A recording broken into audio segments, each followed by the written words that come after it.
So Yeah. can you first state how your background you feel like sets you up to be president of the United States? Absolutely. Well, I'm really proud to represent the Republican Party. I'm really proud to share the vision that we have for our country, to unite our country to solve our biggest problems. I'm a businessman and I'm a pastor. In our business, we do mergers and acquisitions, we do investment banking, growth strategies for middle market companies. We've now grown to have about 350 employees, 400 over 16 offices across the United States and Canada.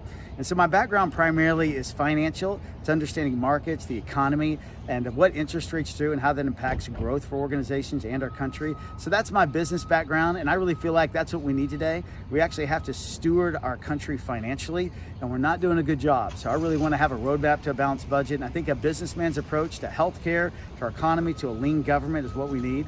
I'm also a pastor. I try and connect people's hearts to God and to each other, bring restoration, and I think that right now our nation needs healing. I think right now we're broken. Most people in our country would describe our nation as divided, and it's time for us to unite again to solve our biggest problems, and that's our message. Is there any past president or presidential candidate you feel like you most relate to? Well, I certainly admire Reagan. You know, Reagan in his year and his second term, he was able to transcend the party and really connect to the heartbeat of America. He won 49 states and he won 59% of the vote.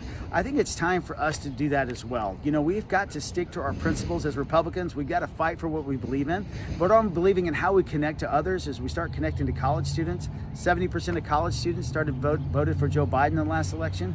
And also have an alternative to socialism in the heart of urban America. And I think we can do that through volunteerism, for corporate investment, and actually corporations and private investment start teaching people trades again, start doing training centers on how to start businesses, and also just begin to educate and have mentors for education. That's what I want to do. It's time for us to connect again on our biggest problems, and I think we can do that. Is there any one Republican ideal you feel like you stray from the pack a little bit on?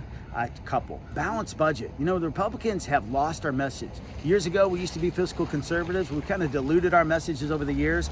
We went $7.5 trillion in debt under Donald Trump's term. We've now done that again here with Joe Biden. We're on track to be $60 trillion in debt in the next 9 years.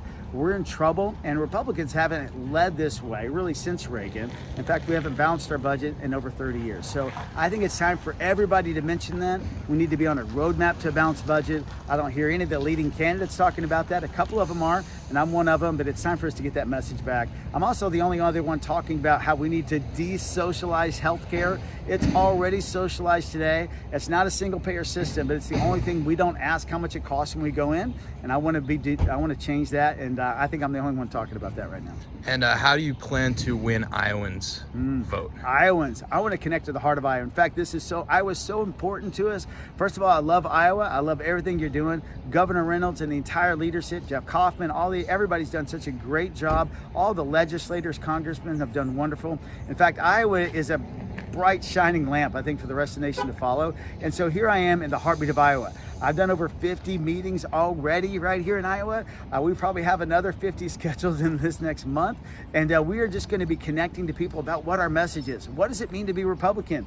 What does it mean to be like a Reagan Republican? What does it mean for us to be fiscal conservative, but also care about others? And that's our message, because it's time for us to connect with the most hurting. You know, as we saw affirmative action get overturned, we have to be the answer to the problem, which is now educating, raising the level playing field of those that have been hurting the most. And that's what I want to do. I want our party to be the connecting party again and leading financially again, and we can do it.